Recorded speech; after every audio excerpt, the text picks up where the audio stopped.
como sabéis, estamos realizando la Mirrorless Week en Photocá. Es una semana dedicada a las cámaras sin espejo, a las mirrorless.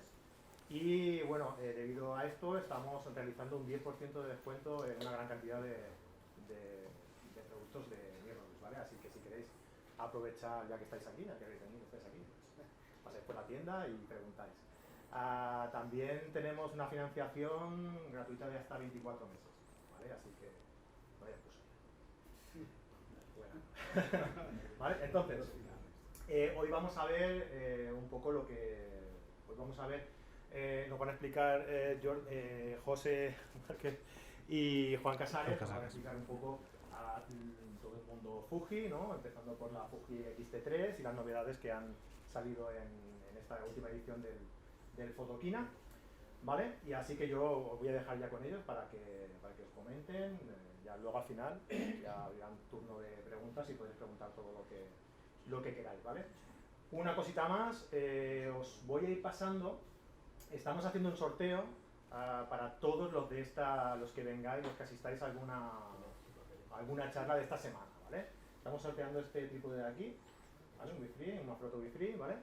Entonces os pasaré un cuestionario de Google Form, ¿vale? Con 4 preguntas muy sencillitas y si queréis participar, pues lo rellenáis y me lo pasáis, ¿vale? Os voy a dejar el iPad para que vayáis rellenando las cuestiones. Lo voy a dejar aquí y tiene que llegar allí, ¿vale? Bueno, venga, muchas gracias por venir, ¿eh? A todos. Empezar por el final. Gracias. Bueno, gracias a todos por venir. Claro, yo soy José Márquez, soy el responsable de producto en Fujifilm. Él es su compañero Juan Casares, que es fotógrafo, es especialista técnico comercial también. Entonces, después de esto que os vamos a explicar, estaremos aquí con vosotros para que podáis ver y tocar un poco el producto, resolver preguntas y demás, ¿vale? Bueno, pues empezamos con la presentación. Un segundo, que se me ha ido directo a donde no era. Empezamos bien. Vale. Bien. Joder. No sé qué pasa aquí. Bueno.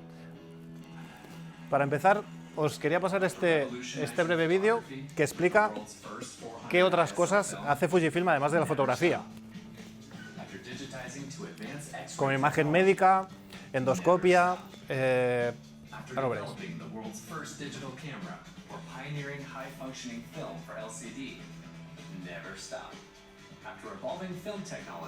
Filtro de agua para purificar.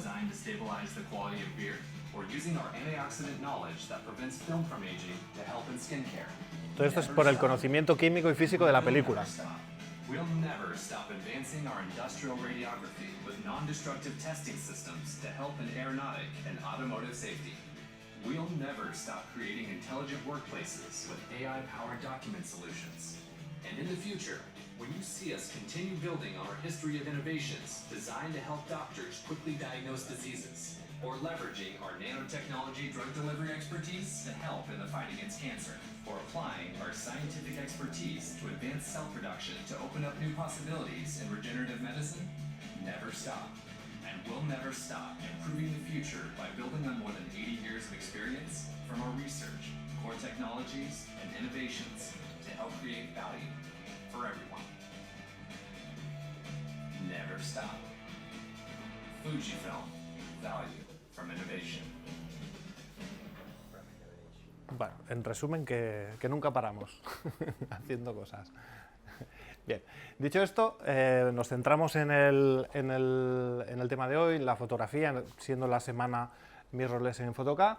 Pues bien, vamos a explicaros que nosotros en Fujifilm, con nuestra tecnología Mirrorless en X y GFX, en los últimos 2 años hemos crecido un 60% en nuestro volumen de negocio. O sea que es una tecnología que a nosotros nos está resultando satisfactoria. Entonces seguimos apostando por ella. Somos a nivel mundial el número 2 en marcas en la fabricación y venta de cámaras mirrorless. Y además es algo que no es totalmente nuevo del todo, porque llevamos 30 años haciendo cámaras digitales. Entonces hemos ido cambiando lógicamente de line-up y de tecnología, pero es algo que llevamos mucho tiempo haciendo.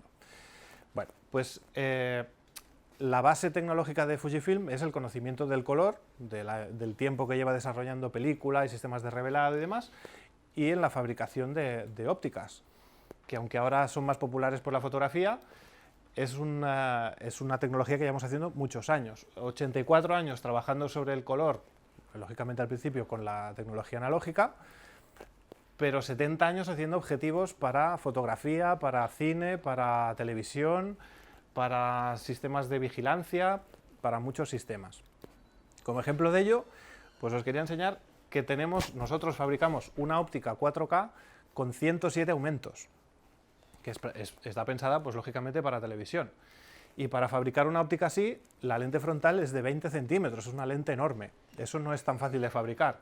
Dicho por nuestros ingenieros, solo somos 2 marcas en el mundo capaces de hacer esto.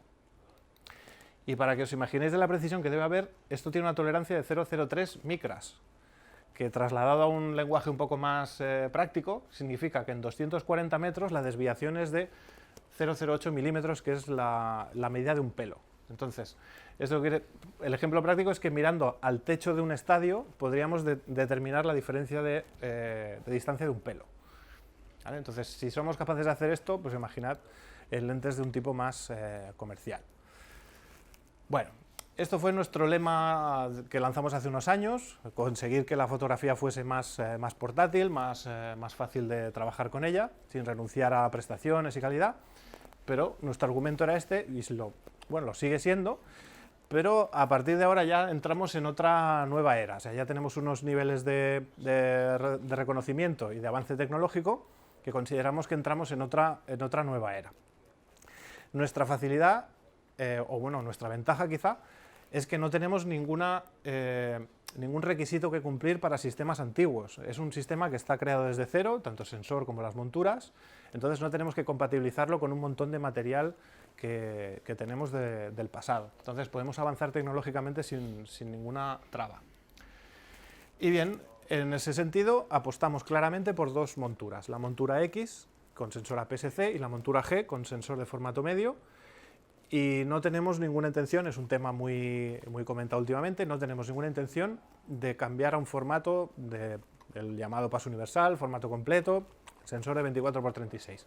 Consideramos que esta es nuestra apuesta, cámara más pequeña para un sistema más portátil, rápido y preciso, y para otro tipo de trabajos que requieran un archivo, un documento mucho más grande, con unas pretensiones mucho más profesionales.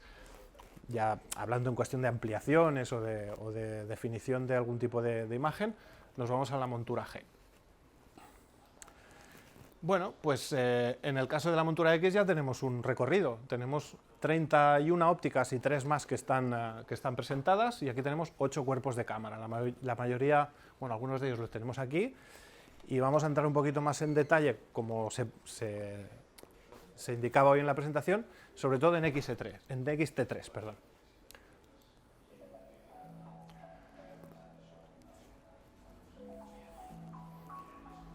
Bueno, es una cámara que ya se presentó hace un mes, ya tendréis algo de conocimiento sobre ella, pero bueno, aquí la tenemos.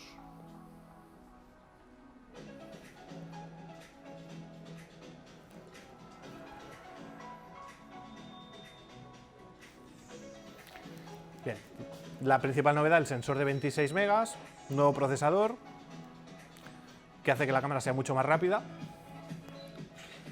En cuanto a diseño, en cuanto a aspectos, muy parecida a XT2, porque consideramos que ya está todo bastante bien, aunque hay algunas mejoras en los diales, los materiales.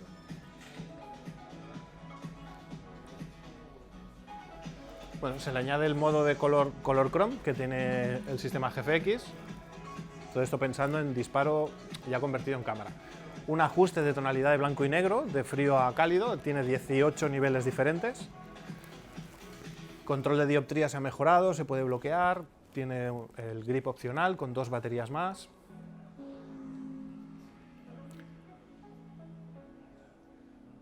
Muy interesante el visor y el sistema de enfoque.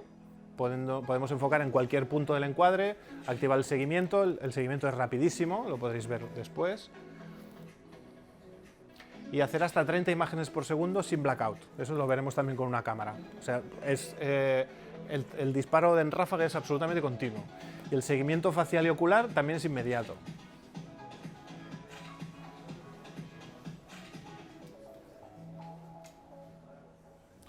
¿Qué más? Pues grandes mejoras en cuanto a vídeo, 4K 60p, 422, 10 bits. Lo convierte en una cámara de vídeo profesional.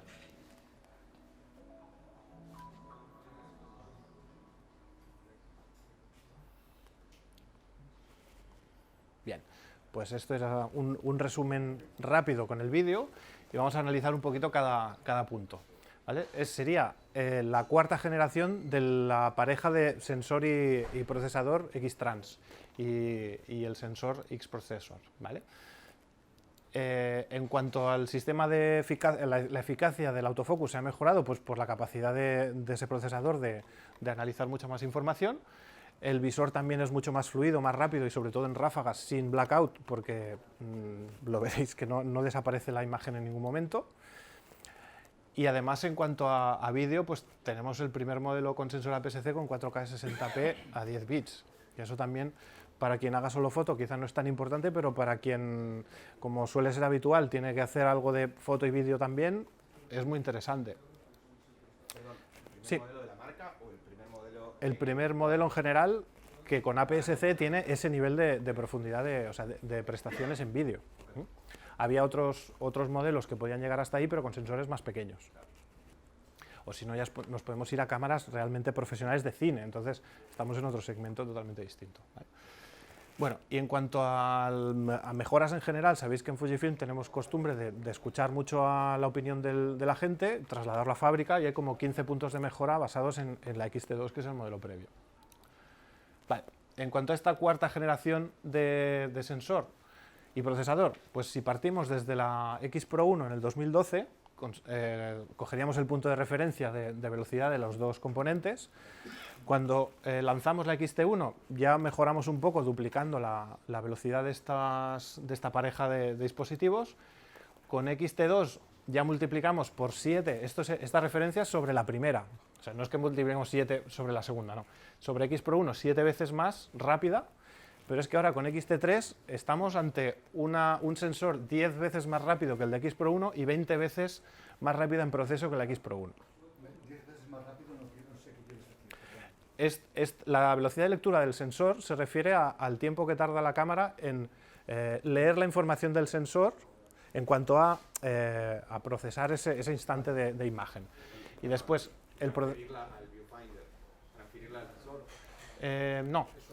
Eso es el tiempo que podía tardar la cámara en obtener la imagen, digitalizarla y pasarla a su circuito, por decir algo, ¿no?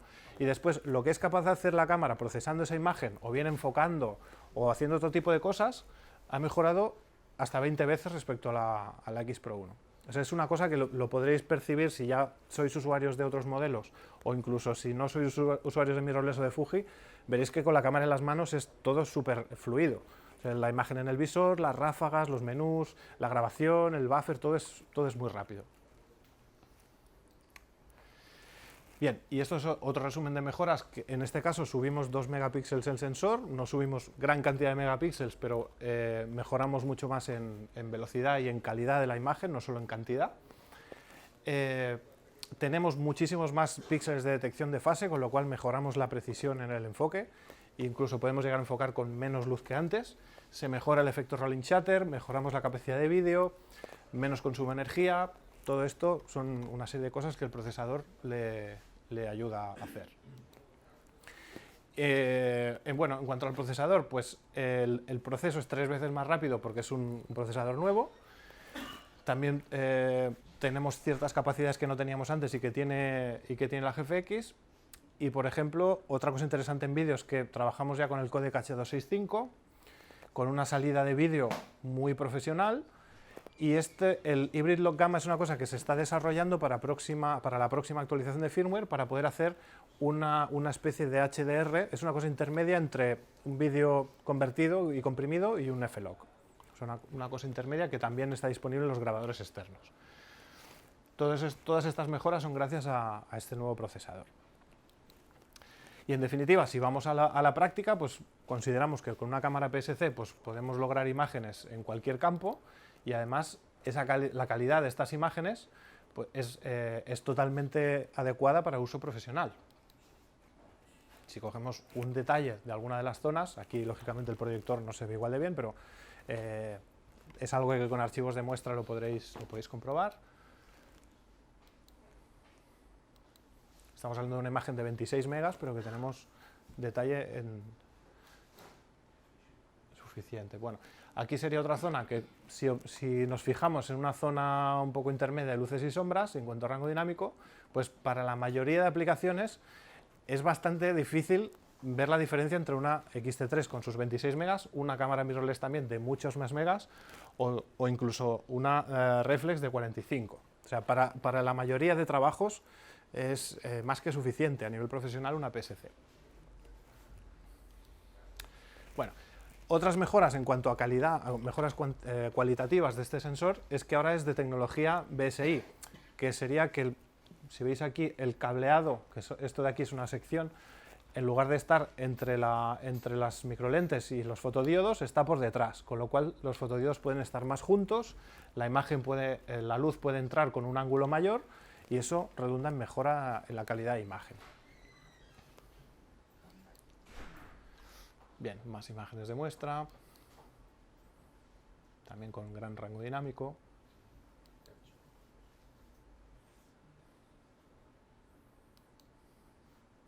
Bien, y aquí con esta imagen hacemos un detalle de esta zona y analizamos el ruido. Con la XT3 se ha mejorado el ruido que proviene del patrón de los diodos del sensor y que está a un nivel considerablemente mejor que en XT2, pero está al mismo nivel o mejor que en una full frame.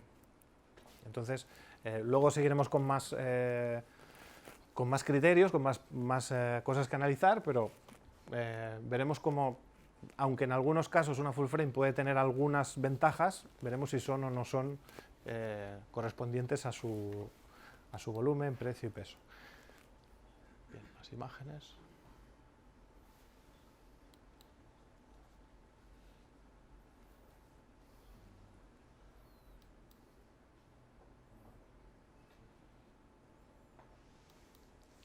Bien, otras novedades. Bien, esto es el efecto color chrome. Bueno, consigue desde cámara darle más profundidad, más saturación a los colores en sombras. ¿Vale? Siempre y cuando guardemos el archivo en cámara. Para un RAW esto no sería aplicable, pero en imágenes ya hechas en cámara, que es una de las cosas que Fujifilm trabaja mucho, la intención de que si la foto está bien medida y la cámara bien ajustada, la foto puede estar acabada en un disparo, sin tener que procesar, aunque lógicamente pues tenemos el RAW para hacerlo, pero también se trabaja en la capacidad de la cámara de dejar la imagen ya acabada. Vale, bueno, aquí sería una muestra del efecto activado y sin activar. Bueno, lo que hace en realidad la cámara es retocar un poco la curva y bueno, subir un poco esa saturación. Vale. Otro ajuste interesante pues es poder modificar en blanco y negro la tonalidad, la temperatura de ese blanco y negro. Tenemos más 9 y menos 9 en la gradación de blanco y negro. El 0 sería el blanco y negro neutro, si nos vamos a menos más frío y a más 9 el más cálido, con lo cual hay 19 ajustes posibles de blanco y negro. Aparte de los que ya están prefiltrados de contraste con filtro amarillo, rojo, verde.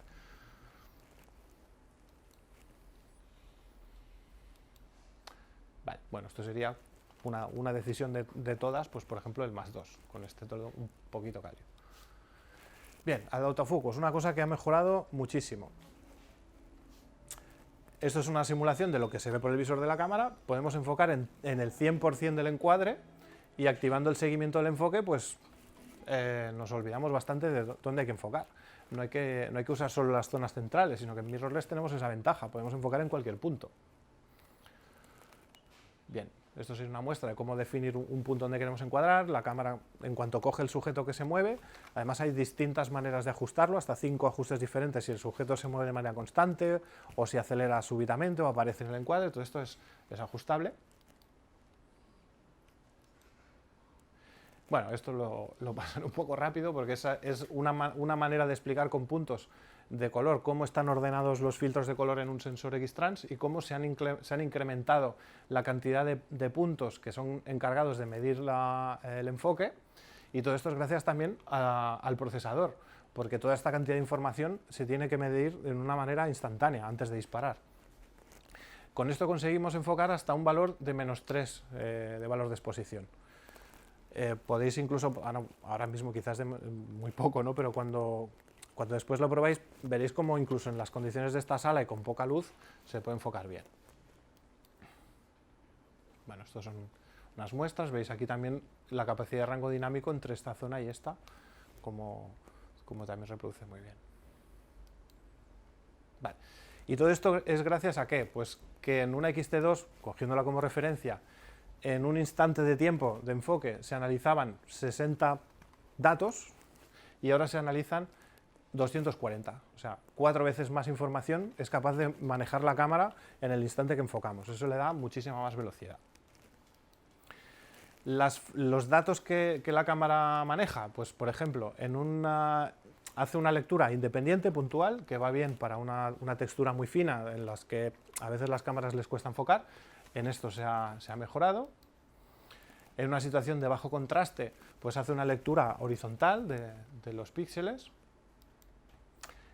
Y luego también se hace posible incrementar un 150, o sea, un 50% más la velocidad de medición de autofocus y de exposición para poder seguir el sujeto.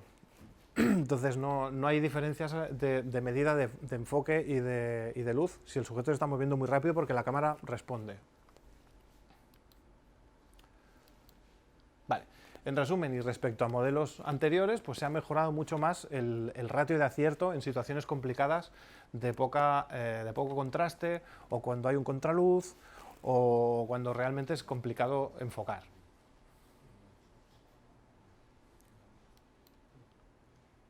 Vale. Entonces, otras mejoras en la detección facial ocular. Pues lo mismo, gracias a ese procesador se mejora mucho más la velocidad y el índice de acierto de la cámara.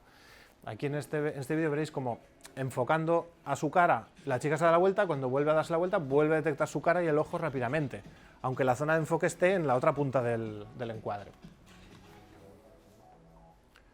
Vale. Bien.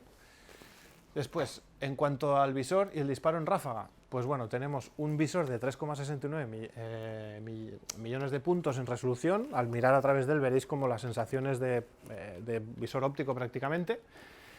En cuanto a su magnificación, la lente del visor es igual que en XT2 y el refresco es de 100 imágenes por segundo y el retardo mínimo de 5 milésimas, con lo cual desde que sucede algo delante de la cámara hasta que lo vemos nosotros el retardo es prácticamente imposible, no existe. Indetectable. Y después se ha mejorado respecto a la T2 la iluminación del visor, se puede iluminar mucho más, y además la reacción del sensor, que es cuando nos colocamos la cámara en la cara y se activa el sensor, o sea, se activa el visor electrónico, es más rápido. Con T2, pues al colocar la cara igual hay un instante que te detecta, pues ahora es más rápido todavía. Y como referencia, pues que es el mismo visor que el de la XH1, que ya mejoraba también. Vale, sobre la ráfaga, pues podemos llegar hasta 30 imágenes por segundo en el modo Sports Finder, que lo que hace es recortar un poco el encuadre. Entonces, a costa de perder un poco de información del sensor, nos quedamos con un archivo de 16 megas, pero vemos más de lo que se ve el encuadre. En lugar de ver el encuadre al 100%, si hay algo que está fuera no lo ves, pues hace un encuadre interior más pequeño. Entonces vemos cuando aparece el sujeto y podemos disparar o decidir cuándo disparar de una manera más fácil. Pues en ese modo podemos llegar hasta 30 imágenes por segundo. Si no activamos esto, podemos llegar a 20 con obturador electrónico, y con obturador mecánico podemos hacer hasta 11 imágenes por segundo con obturador mecánico y sin blackout. No dejamos de ver la imagen en ningún momento, con enfoque continuo y todo. Ahora lo conectaremos en la cámara y lo veréis. Esto es una simulación veréis aquí arriba cómo la cámara está disparando, y no dejamos de ver la imagen en ningún momento.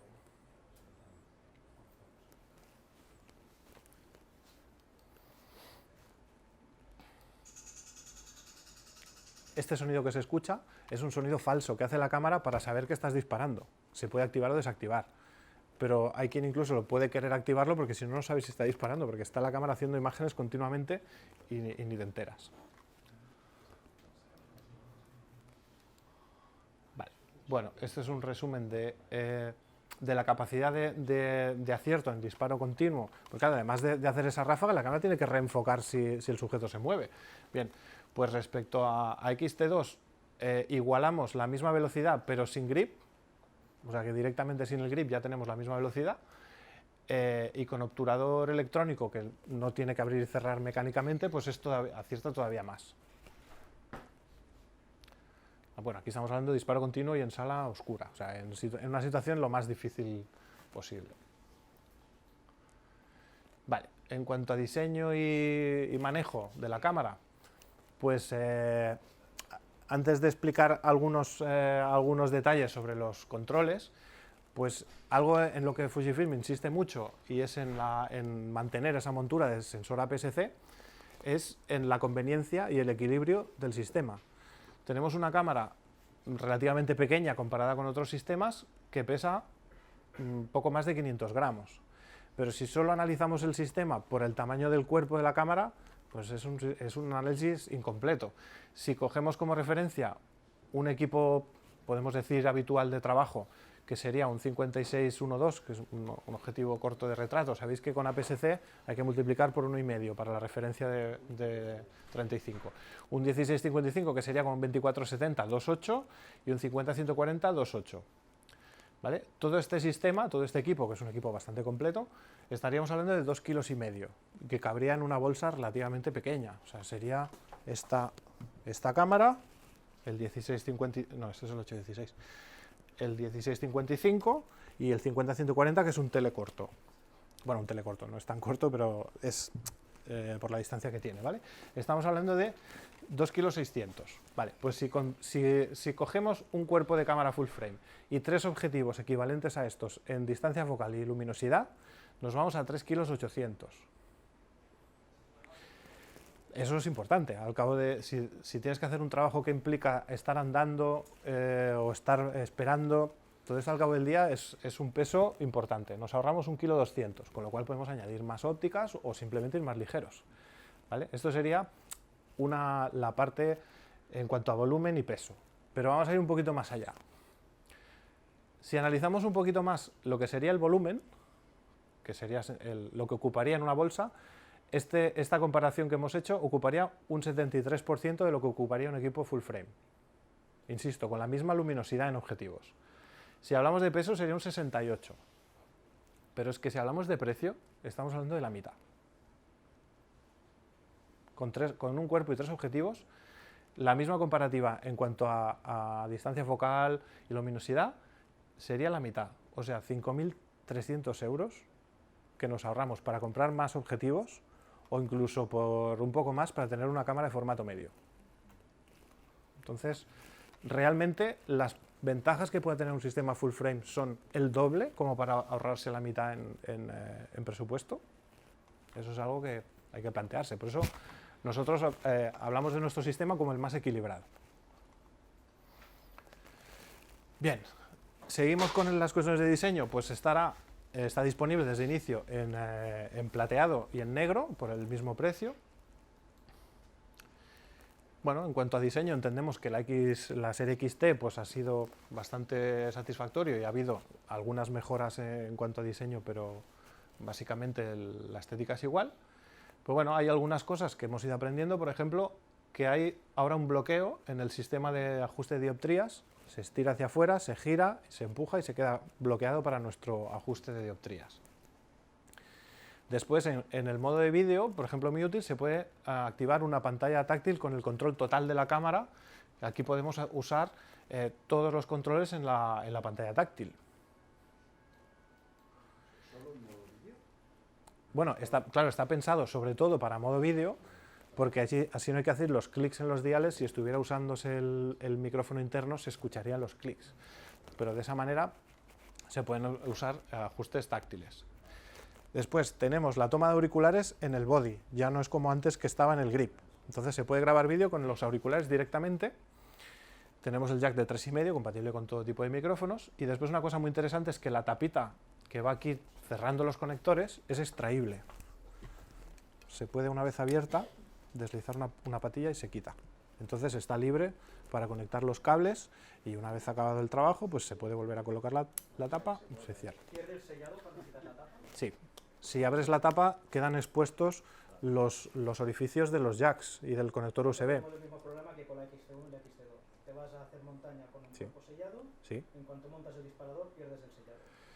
Claro, pero desde el momento en el que abres la tapa, claro, estos agujeros quedan expuestos. Una solución sería usar el disparador de cable. Entonces no hay que exponer ninguna conexión eléctrica al exterior. O bien usar algún tipo de tapa de goma como las que llevan algunos móviles. Esto es algo que nosotros también recogemos el feedback y lo trasladaremos a... Porque, por ejemplo, en los cuerpos full frame Sí. tienes el conector del disparador fuera. Ajá. Y claro, sigues teniendo el cuerpo sellado. Te vas a Islandia, te vas Ajá. a donde quieras y sigues teniendo el cuerpo sellado. Ajá. Porque todos los que utilizan para la naturaleza vamos con el mando aparte Sí. y el trípode.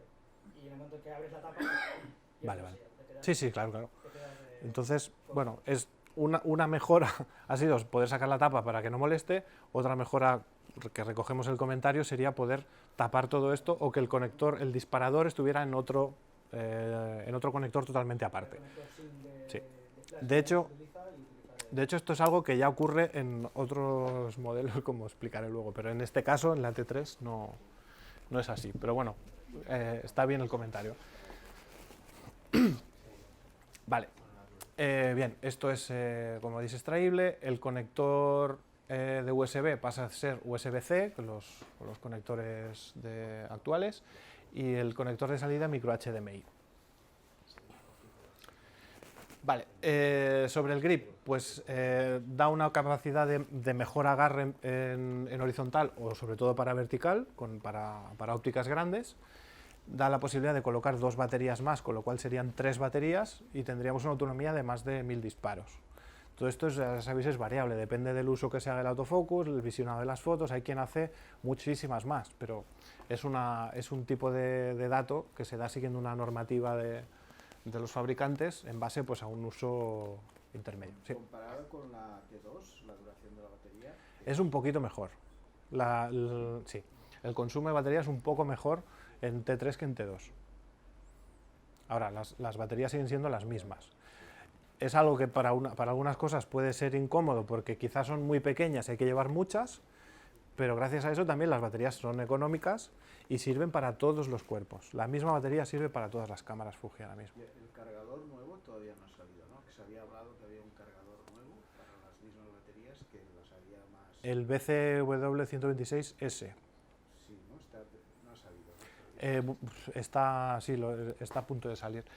Otra cosa es que este mismo grip sirve para cargar las baterías. Tenemos aquí con este conector de aquí podemos colocar un alimentador de 9 voltios y podemos cargar 2 baterías a la vez en el ¿Perdón? ¿Mientras la estás usando? Sí. Entonces, bueno, también existe otro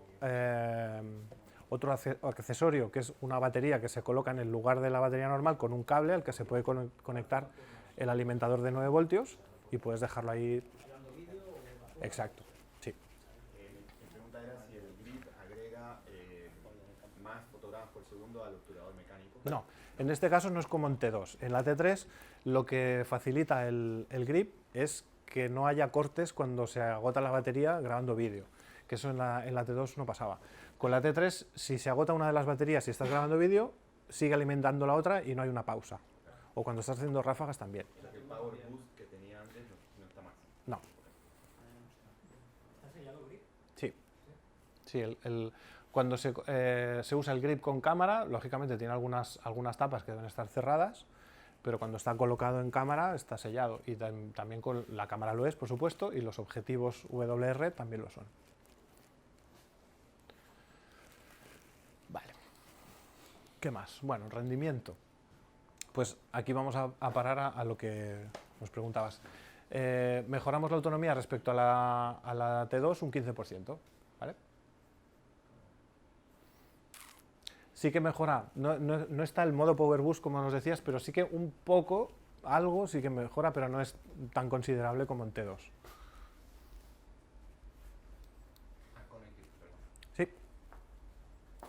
con el grip, no sabía si decía. Ah, vale, vale. Sí, pero voy para atrás. Sí, era esto.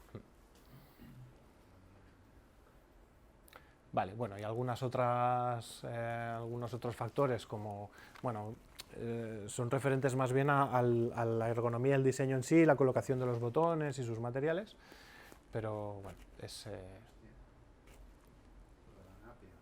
¿vale? Sí, la posición del visor es un poquito tiene un poco más de profundidad como en H1, entonces para quien pueda tener molestia al colocar la nariz, pues es mejor. ¿Vale? Los botones traseros son un poco más grandes, los diales giratorios también están un poco mejorados, el dial de compensación de exposición es otro punto más rígido y está más hacia adentro, es algo que cada modelo está un poquito más hacia adentro y más rígido, porque hay quien lo usa mucho, pero hay a quien le molesta que esté aquí e involuntariamente lo toques, pues ahora es como muy difícil tocarlo de manera involuntaria.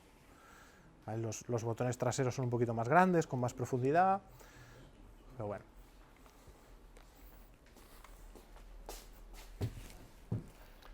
¿Vale? Existe el modo boost, pero no es imprescindible que tengas el grip puesto. Entonces, si activas o no el modo boost, consumes más o menos batería, dependiendo de lo que estés usando en ese momento. ¿Impacta en la velocidad de ráfaga del obturador mecánico? Sobre todo impacta, por ejemplo, en la frecuencia de refresco del visor, en algunas cosas que hace que la cámara sea más exacto. Bueno, sobre vídeo, que aquí también tenemos bastantes mejoras. Bueno, pues aumentamos el rango dinámico, se mejora el efecto Rallying Shutter, esto también es aplicable a las fotos con obturador electrónico. También se mejora en 2 pasos la calidad de imagen con alta sensibilidad, ahora veremos cómo. Y también se incluye el modo All Intra-Frame. Esto quiere decir que cuando se graba vídeo, con este modo activado, todos los fotogramas son reales. En vídeo pueden ser o bien un fotograma real y después las transiciones en los 14 o 15 fotogramas siguientes, con lo cual tenemos un fotograma completo de cada 15, pero en modo All Intra-Frame todos los frames son reales. Eso sobre todo es bueno para la edición, porque después no requiere una recomposición de la imagen, sino que todos los frames son buenos y si cortas en algún punto no tienes que volver a recalcular las transiciones. Y después el Hybrid Lock Gamma, que es una manera de hacer vídeo con una especie de HDR, está en desarrollo para un firmware posterior que debería salir durante este año. Lo que sí tiene ya de origen es el F-Log, el vídeo en bruto para después ajustar la curva de color editando. Vale, esto es una referencia a la mejora de Rallying Shutter. Sabéis que cuanto mayor es el sensor, más expuesto está a este efecto, porque significa que la cámara necesita más tiempo para leer todos los píxeles, porque hace como una secuencia desde el primero al último, y todo eso implica que puede haber deformaciones en los sujetos, o objetos que se mueven, o alguno de estos efectos. Bien, pues en XT2 ya era mejor que en una cámara full frame, simplemente por este motivo. Con una cámara micro 4 tercios pues ya sería mejor que una PSC, pero es que con XT3 hemos mejorado hasta lo que podía hacer una 4 tercios. Por encima de esto ya estaríamos hablando de cámaras de cine que tienen otro tipo de prestaciones y también de precio.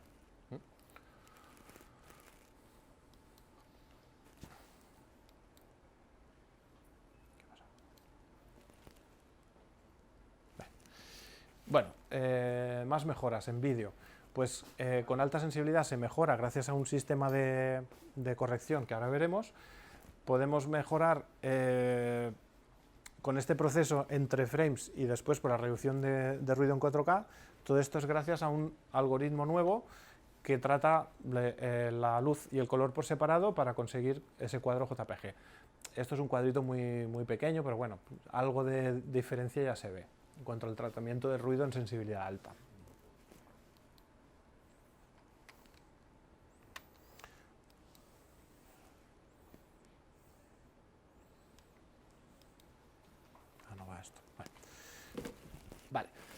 Bueno, otra mejora que consigue es que la cámara es capaz de determinar cuáles son los píxeles importantes o no en cada frame para poder limpiar el ruido o no. Entonces conseguimos una imagen mucho más limpia en cuanto a ruido. A ver, ¿Quieres decir que haces como un burst de imágenes y luego fusionas como hacen algunos móviles? ¿Cómo? No entiendo. No, esto es en vídeo. Vale, vale. La transición entre cada cuadro, entre ellos, la cámara es capaz de determinar, por ejemplo, determina que este sujeto se está moviendo, con lo cual estos píxeles son mucho más importantes que estos. Entonces, aquí esto no me interesa, aplico la reducción de ruido y lo dejo limpio. Entonces, me ocupo de trabajar la imagen que se está moviendo. Bueno, esto es en pantallas más y en el proyector aún menos. Es una referencia en las esquinas de cómo se vería. Bueno, esto es más anecdótico. Vale, y comparando con otro tipo de cámaras, pues vemos que con X-T3 tenemos unas prestaciones de vídeo que están al máximo nivel. Tenemos codec H265, grabamos hasta 400 megabits por segundo de compresión, o sea, muy poca compresión comparada con otras. Llegamos hasta 422 10 bit 4K 60p si grabamos con un grabador externo, y si usamos la grabación interna podemos llegar hasta 420, pero es que hasta 400 megabits o 200 megabits si es 30 o 60p. Otra cosa interesante es que podemos grabar simultáneamente en la tarjeta y con la salida HDMI, incluso usando los modos al intra. Entonces, comparando cámaras mirrorless de estos tres tipos de sensores, estaríamos, digamos, en lo mejor.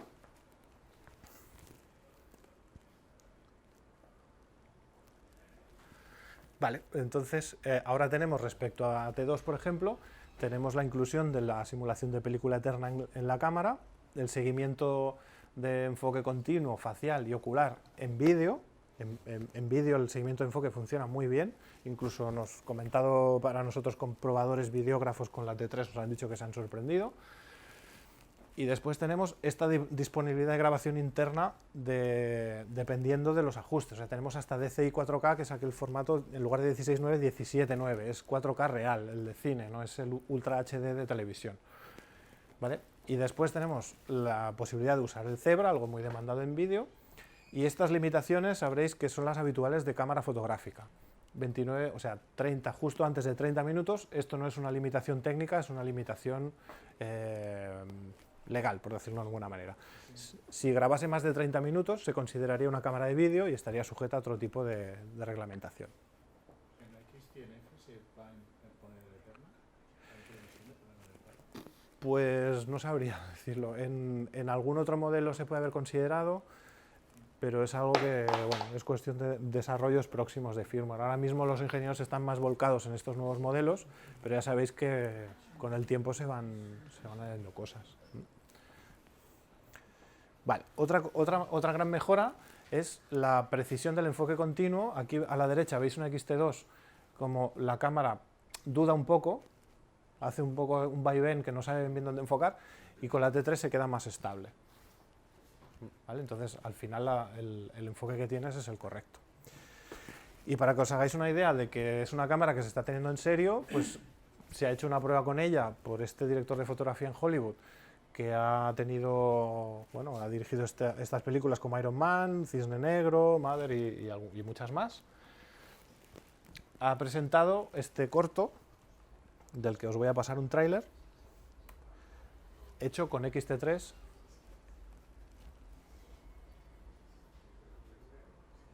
No tengo volumen. Ahora. Vale.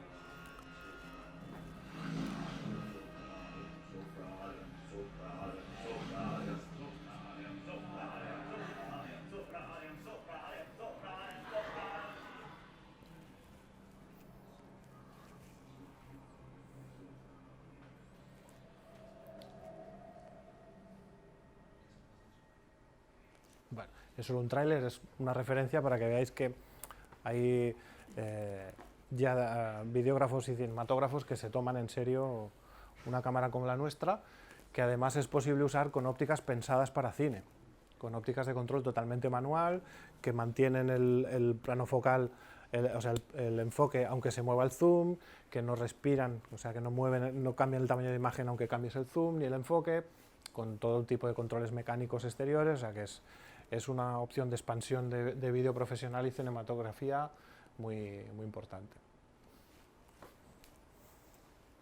¿Veis? Aquí podéis ver la XT3 está aquí.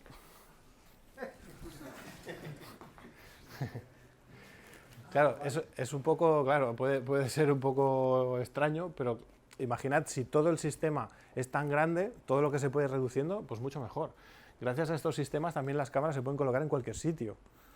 Si es una cámara muy grande, con ópticas muy grandes, y todo el sistema pesa mucho, ya es más difícil de montar una grúa, un dron o lo que sea. Con estas cámaras pues es más fácil llegar a según qué sitios. Como valen poco, puedes hacer más tomas. También, en cuanto a presupuesto, si volvemos al paso anterior, en lugar de hacer un plano puedes hacer dos con el mismo presupuesto. ¿Veis? Aquí veis como con una óptica MK, con todo el sistema de vídeo, con un grabador externo. ¿Vale?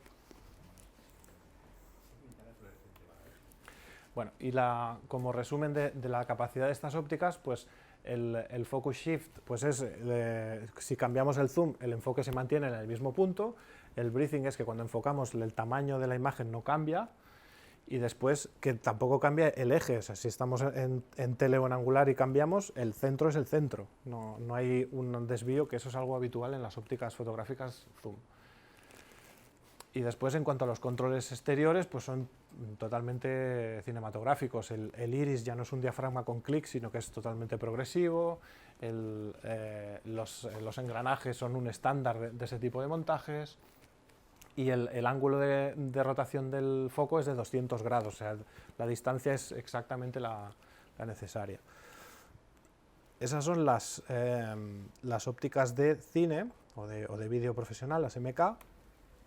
Y después tenemos como novedad, que se enseñó en Photokina y que tenemos aquí una muestra para que podáis ver y tocar, y funcionan, podéis probar en funcionamiento, el 200 f2, que incluye de serie el multiplicador 1.4. ¿Vale? Esta es la óptica, el multiplicador 1.4 nuevo va incluido con ella. ¿Por qué? Porque el 1.4 que ya teníamos estaba pensado para ópticas 2.8 y esta es 2, entonces necesita un nivel de detalle mayor. ¿Vale? Todo esto es para sol, pero fijaos, esto equivalente en un paso universal es un 300 f2. Si sumamos al peso, volumen y tal, la diferencia es grande.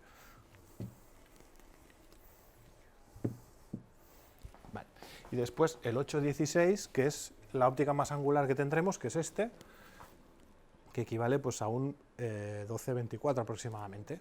2.8 en todo el recorrido, 2.8 fijo y autofocus. En una óptica tan angular es muy interesante esto. ¿Estabilizado? No, esta no tiene estabilizador. Nosotros en las ópticas más angulares consideramos que la estabilización es distinta que en los teles, hay algunos que ya sabéis que lo tienen o no, o en el caso de H1 tenemos estabilización en el cuerpo. Vale. Vale. Y después lo próximo que lanzaremos será, por orden de aparición, el 16-2.8, que es una óptica de la serie de las más compactitas. 2.8 pues una óptica muy pequeña y muy rápida. Un 16-80 que sería F4 en todo el zoom, que sería un todo en uno para viajeros, como para no cambiar la óptica, y el 33 f1, que es la óptica más luminosa que tendremos, que es una especie de como una forma de demostrar tecnológicamente lo que podemos hacer, pero imaginaos que esto sería como un normal, pero F1 pues será una óptica grande y pesada. O sea, es una óptica de uso más puntual, ¿vale? Bueno, en cuanto al el 200 f2, es una óptica que estará a la venta ya, no sé si la semana que viene ya podría estar en la tienda, por un precio de 5.999. Incluye el multiplicador 1.4. Es un precio elevado, pero quien tenga costumbre de usar esas ópticas o las conozca sabrá que no es tan elevado. Estamos hablando de un 300 f2 que cabe en una mochila y que puedes llevar todo el equipo encima. Y con el multiplicador sería un 420-2.8, porque sube un paso de luminosidad, pues tenemos un 420-2.8 en una bolsita así. O sea, la óptica viene en esta bolsa y con el multiplicador ya incluido aquí también.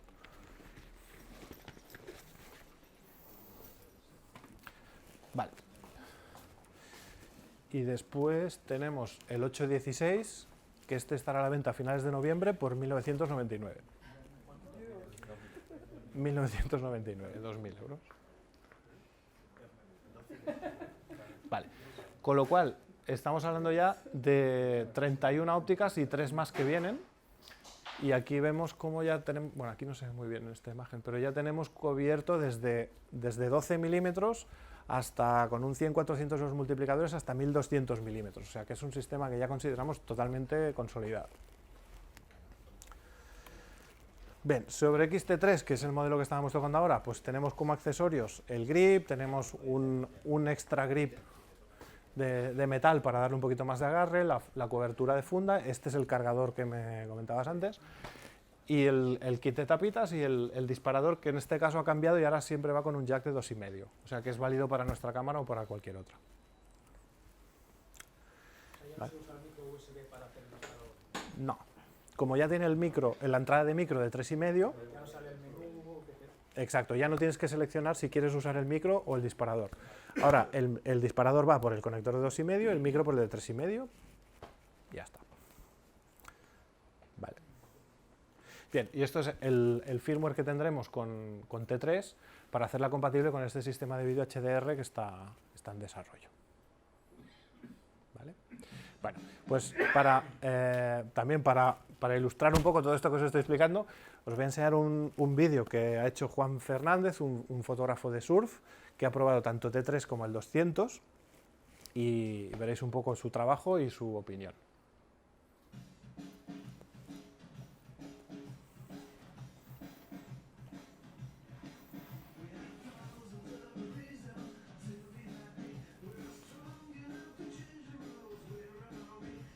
Me llamo Juan Fernández, trabajo como fotógrafo de surf y estas son mis impresiones sobre la nueva cámara Fujifilm X-T3.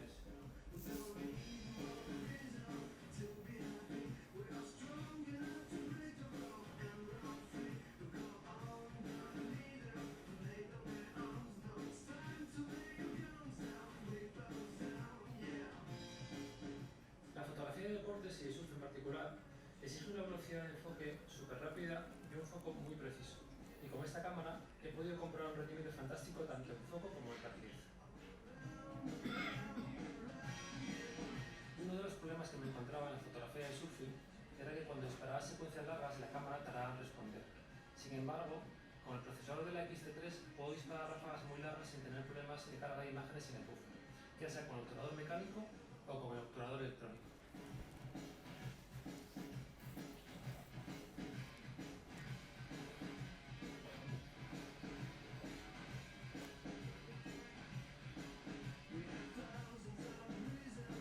El modo de enfoque continuo, junto con los 425 puntos de enfoque, consigue una precisión de foco increíble, sobre todo en sujetos que se mueven en diferentes velocidades y direcciones, una característica muy común en la fotografía de surf.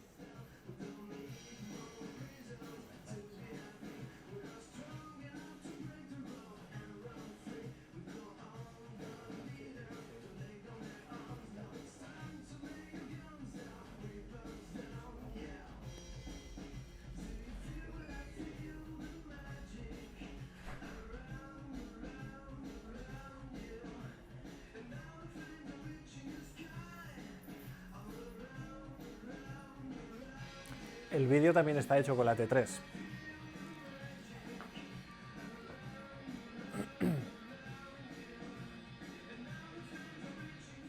Sin lugar a dudas, la ergonomía del cuerpo de la X-T3 y la ligereza de los objetivos Fujino me ha ayudado a moverme con más rapidez y poder fotografiar la acción desde diferentes ángulos.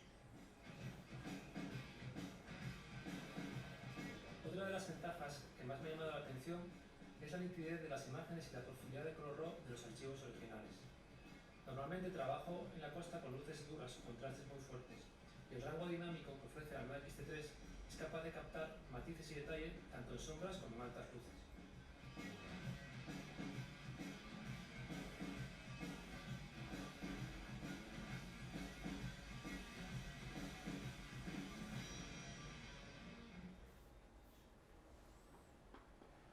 ¿Vale? Este vídeo está hecho con T3 en Eterna, directamente también.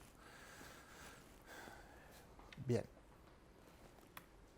Vale, pues además de T3, pues también daros a conocer que para la XH1 se está preparando un nuevo firmware que ampliará su capacidad de estabilizador en el cuerpo y que le dará la posibilidad a esos objetivos que ya tienen esta estabilización de por sí, llegar a más de 5 pasos y medio en la mayoría de ellos, ¿vale? Entonces se añadirá un modo configurable que combina la estabilización en el cuerpo y en el objetivo para mejorar el resultado común, ¿vale? Bien, y esto es lo que os quería explicar sobre XT3 y sobre la X, pero tenemos un poco más. A ver, vamos bien de tiempo, creo. Bien, nosotros consideramos, y creo que estaremos más o menos de acuerdo, en que la serie X o Fujifilm ha tenido o está teniendo muy buena aceptación para fotografía documental y de reportaje, al ser una cámara pequeña, portátil y que, bueno, responde a sus necesidades. Bien, pues en este sentido, en esta dirección, pues hemos decidido adaptar ese estilo de cámara al formato medio y presentamos la nueva GFX 50R, que es la que se presentó en Fotoquina y que aparece pues con el análisis de que con la serie X ya podemos cubrir la mayoría de las disciplinas fotográficas. Pues esto no me... Vale, seguimos con la tecla, ya está. Vale. Por una parte, ampliamos nuestra capacidad de cobertura de estas disciplinas pues con mejores prestaciones de cámara, pero para llegar a esas especialidades en las que se requiere una máxima calidad, pues para anuncios, para moda, para paisaje con un nivel de profundidad de color mucho mayor, pues para eso tenemos la serie GFX. De esa manera pues cubrimos un poco cualquier tipo de disciplina fotográfica, desde el más aficionado hasta un videógrafo, un fotógrafo profesional o un amateur avanzado. Bueno, cubrimos un poco todas las disciplinas en base a nuestra manera de entender este sistema, que sería dar la mayor calidad de imagen con un sistema compacto, pero con unas ópticas de altísima precisión y con una capacidad de reproducción del color basado en el conocimiento de la fotografía analógica, que hace que este triángulo proporcione el mejor equilibrio que entendemos nosotros en el sistema. Vale, pues en ese sentido, ¿qué hacemos? Pues ampliar la gama GFX, que es donde teníamos margen de ampliar esa capacidad. Esto es algo que no es nuevo. Si no lo conocíais, Fujifilm lleva muchos años haciendo cámaras de formato medio. Incluso desde el año 48 ya teníamos una 6x6, hemos ido evolucionando con cámaras de paso universal, de formato medio, hasta 6x17 centímetros, con un negativo enorme, la 6x8, que era la de objetivo descentrable, o sea que tenemos un background en cámaras de formato medio también importante. Luego ya llegó el punto en el que empezamos a hacer incluso cámaras digitales, digitales reflex también en combinación con monturas de otros fabricantes, pero que es algo que llevamos haciendo ya desde hace mucho. De hecho, 70 años haciendo cámaras.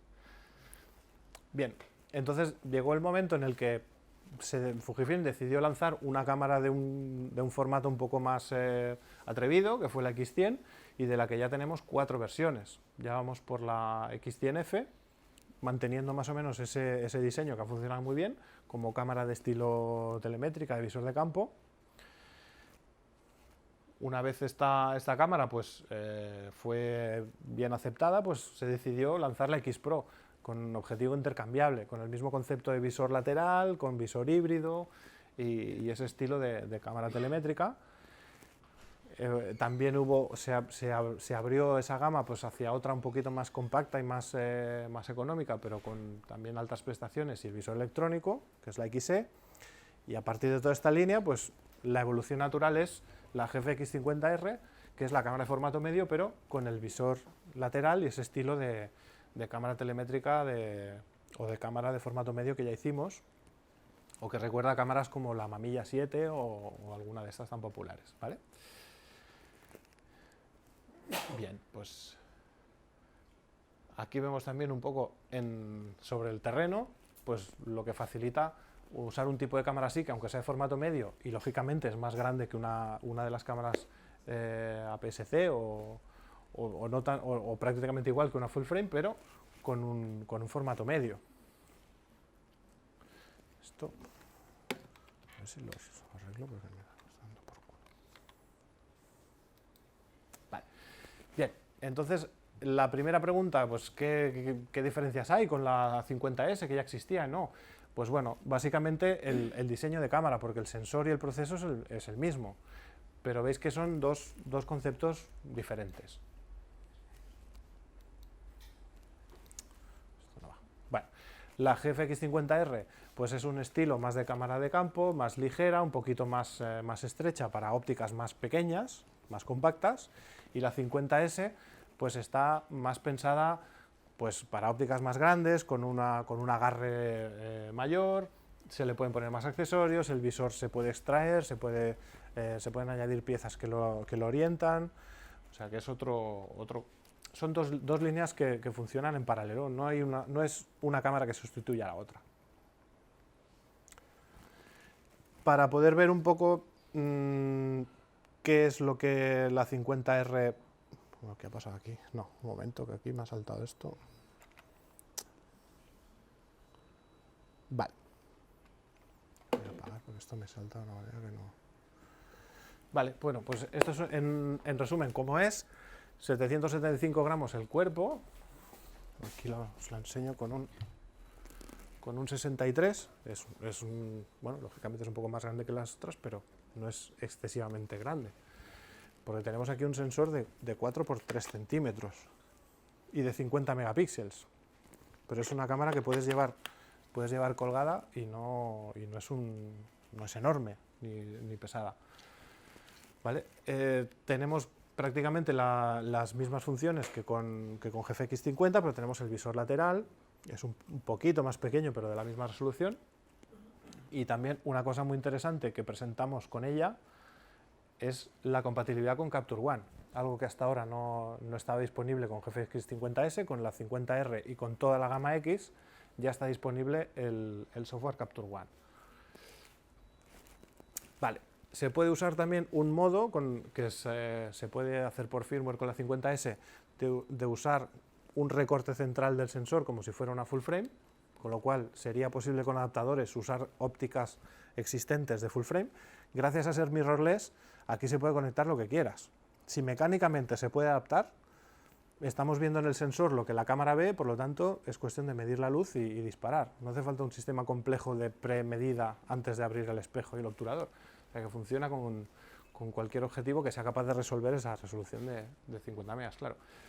El sensor del visor es mucho más rápido que la 50S, el gesto de mirar a la cara y que se active. Después es ajustable la temperatura de color del visor, y después la pantalla, como la XE3, tiene funciones de movimiento lateral y puedes activar funciones.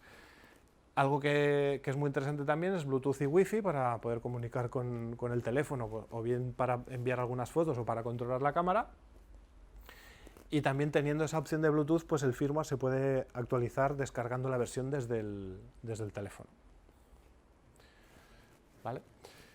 Estos son algunos detalles de diferencias o características respecto a la 50S. Pues bueno, tenemos la pantalla de 3,2 pulgadas y 2,36 millones de puntos. Se puede orientar en dos ejes, se puede disparar, bueno, como las otras pequeñas, se puede disparar desde arriba o a nivel de cintura. Bien, el visor es lateral, los diales mecánicos como en toda la gama X y GFX. Y también muy interesante, en el caso de la 50R y la S también, la pantalla, el grip, el joystick para enfocar. Siendo una mirrorless podemos enfocar en cualquier lugar del encuadre. O sea, si usamos, por ejemplo, un diafragma muy abierto, esto con un formato medio reflex, si tienes el sensor de enfoque en el centro, enfocas en un punto y luego reencuadras, ya has perdido el enfoque. Con este sistema tú puedes tener la cámara quieta, enfocar en una esquina, enfocar y componer y ya está. Bien, y esto es la gran mejora o la gran noticia que podemos ofrecer, que es la compatibilidad con el sistema Capture One en distintas fórmulas. Bueno, la simulación de película todavía no está disponible con Capture One, pero lo están desarrollando. pero tenemos diferentes opciones de uso. Está el Capture One Express de Fujifilm, que es gratis, se puede descargar y puedes revelar los RAW sin problema y sin tener que registrarlo ni pagar. Después está la versión Capture One Pro solo válida para Fujifilm, con la que se puede hacer tethering y todo tipo de funciones, pero solo revelaría los RAW de Fujifilm. ¿Qué ventaja hay? Pues que es un poco más barato que el Capture One Pro, que sirve para cualquier cámara. Entonces hay distintas opciones de descarga. Funciona por una cuota mensual, pero también es posible, por ejemplo, hacer una prueba de la cámara y usar el free para ver qué es lo qué tal funciona y después decidir si pasar al siguiente. De hecho, ya es posible descargarlo en faceone.com/Fujifilm. Perdón, ¿la descarga gratuita es si compras la cámara o No, yo me la puedo ahora mismo te lo puedes descargar. Y si ya tienes archivos RAW de Fujifilm disparados previamente, también los puedes revelar. ¿Tiene limitaciones? La limitación es que no funciona el tethering y algunas herramientas de capas que no están disponibles. Pero para un uso básico funciona perfectamente. Entonces, bueno, si quieres esas funciones añadidas, pues tienes la opción del Pro Fujifilm, que es un poquito más económico que el otro. Bueno, pues esa es nuestra apuesta en formato medio, con la que tenemos pues ya 2 cámaras, tenemos 6 ópticas y 3 que vendrán de camino. Con las 2 cámaras, bueno, esta diapositiva me ha saltado antes. Y después de esta introducción al 50R, os presento el trabajo de prueba de Pedro Etura, que es un fotógrafo de bodas, que probó la 50R antes de su lanzamiento y os dará su opinión. Me dijo que me iba a mandar una cámara de medio formato para que la probara. Lo primero que pensé es que, bueno, yo no he trabajado con medio formato, mi trabajo es de calle, mi trabajo es fotografía documental de bodas, y es el reportaje, ¿no? Entonces, no sé cómo se iba a adaptar una cámara de medio formato a mi forma de ver la fotografía. Pero cuando me llegó la cámara, entendí que iba a ser para mí. Es una cámara muy pequeña, o sea, es increíble que sea de medio formato. Tiene todos los diales analógicos, como a mí me gusta. Es como un X Pro 2, pero un poco más grande, ¿no?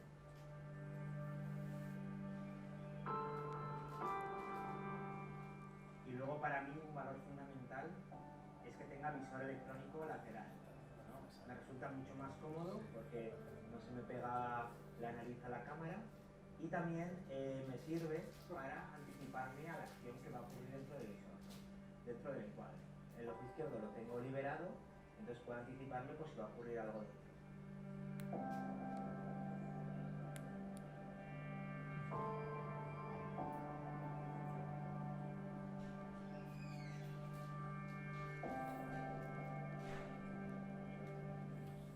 Oye, me ha dejado la H1 para grabar. Y este es el videógrafo que hizo el trabajo con un H1. Tengo muy buenas sensaciones.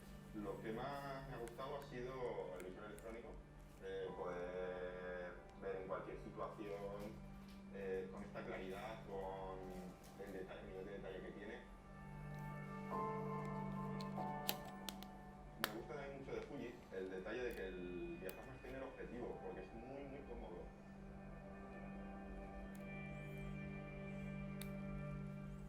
El estabilizador, llevando simplemente la cámara en mano, da una sensación de que está flotando, que es perfecto, es una pasada.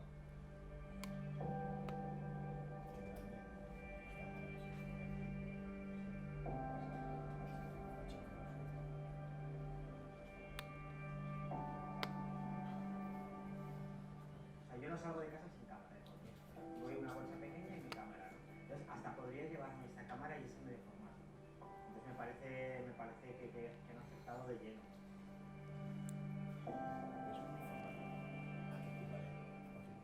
Una cámara de fotos de formato medio que para mí por fin parece una cámara de fotos. Entonces, adaptarme de pasar de mis X Pro 2 a esta es prácticamente idéntica, pero un poco más grande, me ha resultado muy natural y muy sencillo.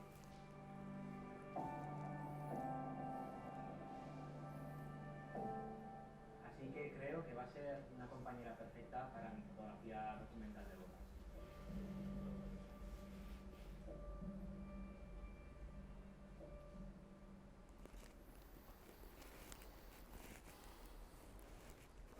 Bien, pues esta sería la 50R, pero bueno, como ya hemos dicho al principio, nosotros no paramos nunca y tenemos entre manos una de 100 megapíxeles para el año que viene. También del sistema GFX, claro, porque las ópticas que ya existen están preparadas para poder resolver ese sensor de 100 megapíxeles, o sea que no es un sistema nuevo, es la misma montura, pero un sensor de 100 megapíxeles. Entonces, tendremos, bueno, realmente 102 con un nuevo procesador, pero con un sistema de detección de fase, lo que hará que la cámara enfoque mucho más rápido que las actuales, pero además tendrá estabilizador en el cuerpo de cámara. Y además de eso, será la primera cámara de formato medio capaz de hacer vídeo 4K y 30p. ¿Vale? Entonces, bueno, esto es, de momento, esto es un prototipo, todavía no se sabe ni el nombre exacto de la cámara, pero sí tenemos alguna idea de cómo va a ser. Estaríamos hablando de un tamaño de cámara parecido al de una full frame de gama alta, o sea, una cámara, bueno, grande, pero bueno, también para las ópticas que va. ¿Qué significaría usar esos 100 megas? Aquí veréis esta imagen que, bueno, parece que está un poco pixelada y no tiene mucha gracia, ¿no? Bien, pues con esos 100 megas podríamos llegar a hacer cosas como esto. Además de ese detalle que hemos visto de este señor, que además es el responsable de planificación y desarrollo de esta cámara, aquí vemos hasta dónde se puede llegar con esos 100 megas y casualmente o no, bueno, tiene cierta gracia, aquí hay 100 personas del equipo de desarrollo de esta cámara, de allí de fábrica. ¿Vale? Bueno, pues gracias a esto, antes hablábamos de que teníamos estos dos bloques con los que cubrir distintas disciplinas fotográficas. Bueno, pues en la gama X, con esta nueva pareja de sensor y procesador 4, ampliamos su capacidad, y si añadimos la 50R y la de 100 al sistema GFX, pues ya tenemos todo cubierto. O sea, bien.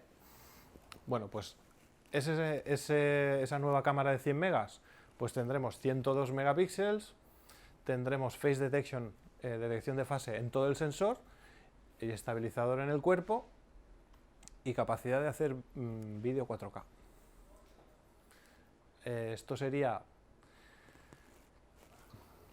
para el año que viene, para el 2019, y estaríamos hablando de alrededor de 10.000 euros.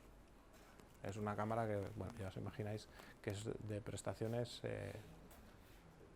Bueno, pero con esto también damos a conocer que es un sistema por el que apostamos en firme. Ya no es una cámara de formato medio, ya tenemos dos en el mercado, una tercera que viene, 6 ópticas que ya existen, bueno, 7 porque el 250 también está disponible ya, y otras ópticas que vendrán en el 2019 como el 50-35, que es una óptica excelente para la 50R porque es una óptica tipo pancake. Imaginaos una XE3 con un 27 pero de formato medio. O sea, una óptica muy pequeñita, y esto estaríamos hablando entre 5 y 6.000 euros, y tendríamos una cámara de formato medio. Después el 100-200, que es un zoom, bueno, un zoom versátil, como un 80, sí, un 80-180, una cosa así. Perdón, ¿qué sería? ¿110 o normal? Para el normal, perdón, para hacer una idea, en paso universal multiplica por 0,8, porque en este caso el sensor es más grande. Ya no es más pequeño. Entonces, el 50 sería un 35. Bueno, un 41, 42. El 63 es el normal. ¿Ves que tienes abajo la conversión? ¿Vale? Entonces, el 100-200 pues tendrías aproximadamente pues, un 80-160. El 50 sería como un 40. Y después otros que vendrán será el 45-100, que sería como un... Bueno, es un zoom. Sí. Sí. 35-80. ¿Vale? Y esto sería las referencias de cómo serán. Claro, son ópticas selladas, estabilizadas. ¿Veis? Este es el tipo pancake con el zoom interno, y fijaos que comparado con la cámara, que pequeño es. O sea, esto lo puedes llevar colgado todo el día y no te cansas. Vale, esto sería el otro, el 45-100, para el 2020 ya, este le queda un poco. y esto sería una referencia, aunque todavía son prototipos, de la diferencia de tamaños, pues con un 32-64 que ya existe, pues este sería un poquito más grande y este bastante más grande, pero estaríamos hablando de una óptica bastante grande, ¿vale? Y bueno, y esto sería la familia GFX actual, con todo lo que viene después. Y bueno, pues como un cierre de que veis que todo es un sistema nuevo que avanza con decisión y que, bueno, que apostamos por el sistema PSC como cámara portátil y sobre todo rápida y con multitud de distancia, o sea, de ópticas disponibles, y con GFX pues también estamos en ello. Y eso, pues muchas gracias por vuestro tiempo, por atenderme, y aquí estamos para resolver cualquier duda que podáis tener. ¿Podéis encender un poco la luz, por favor?